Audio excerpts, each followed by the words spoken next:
बच्चों, आज मैं आपको दो बैलों कथा के आगे के प्रश्न उत्तर समझा रही हूँ। हीरा और मोती ने शोषण के खिलाफ आवाज उठाई, लेकिन उसके लिए प्रताड़ना भी सही। हीरा और मोती की इस प्रतिक्रिया पर तर्क सहित अपने विचार प्रकट करें।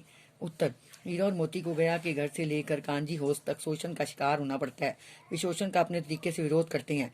इसके परिणाम स्वरूप वे दोनों पीटे जाते हैं तथा कांजी हाउस में बंद कर दिए जाते हैं। इस पर मेरा विचार है कि शोषण का विरोध करके उन्होंने बिल्कुल ठीक किया। शोषण का विरोध करते हुए इतना दुख उठाना पड़ता ही है।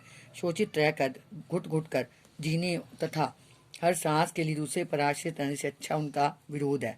इससे शोषक अपनी मन मर्जी नहीं कर पाता है। प्रश्न 12: क्या आपको लगता है कि यह आज़ादी की लड़ाई की ओर संकेत करती है? उत्तर: यह कहानी अप्रत्यक्ष रूप से आज़ादी के आंदोलन से जुड़ी है। ये दो बैल सच्चे भारतीय हैं, जिनमें से एक गांधी जी की हिंसा का समर्थक है तो दूसरा उग्र स्वभाव वाला है। दोनों मिलकर आज़ादी पाने के लिए संघर्ष करते रहते हैं। दूरी का घर स्वदेश का प्रतीक है, जहां आने के लिए दोनों व्याकुल रहते हैं। उन्हें उसके लिए अनेक बाधाएं झेलनी पड़ती हैं। जैसे क्रांतिकारियों को काला पानी की सजा होती थी, उसी तरह इनको भी कांजी हाउस में बंद कर दिया जाता है। वहां से अपने साथियों को मुक्त कराते हैं।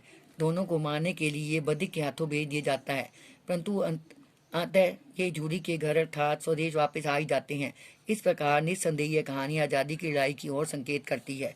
भाषा अध्ययन: रचना के आधार पर वाक्य के भेद बताइए। रचना के आधार पर वाक्य के 3 भेद हैं: सरल वाक्य, संयुक्त वाक्य, मिश्र वाक्य। इसके बारे में बच्चों मैं आपको समझा चुकी हूँ। दीवार का गिरना था कि अधमरे से पड़े हुए सभी जानवर चेत हो उठे। ये मिश्र वाक्य है और मिश्र वाक्य के 3 भेद होते हैं: संज्ञा उपवाक्य, विशेषण उपवाक्य और क्रिया विशेषण उपवाक्य। दीवार का गिरना था कि अधमरे से पड़े हुए सभी जानवर चेत हो उठे, ये संज्ञा उपवाक्य है। ख सहसा एक दरियल आदमी जिसकी आंखें लाल थी और मुद्रा अत्यंत कठोर आया, ये विशेषण उपवाक्य है। इसमें विशेषता बताई गई है, आंखों की विशेषता के बारे में बताया गया है। ग हीरा ने कहा गया के घर से नाहक भागे, ये संज्ञा उपवाक्य है। घ मैं बेचूंगा तो बिकेंगे, इसमें क्रिया की विशेषता बता रही है, ये क्रिया विशेषण उपवाक्य है। अगर वह मुझे पकड़ता तो मैं बेमारे ना छोड़ता, ये क्रिया विशेषण उपवाक्य है, क्रिया की विशेषता बता रहा है। बच्चों, ये सारे प्रश्न उत्तर आपने याद करने और लिखने हैं।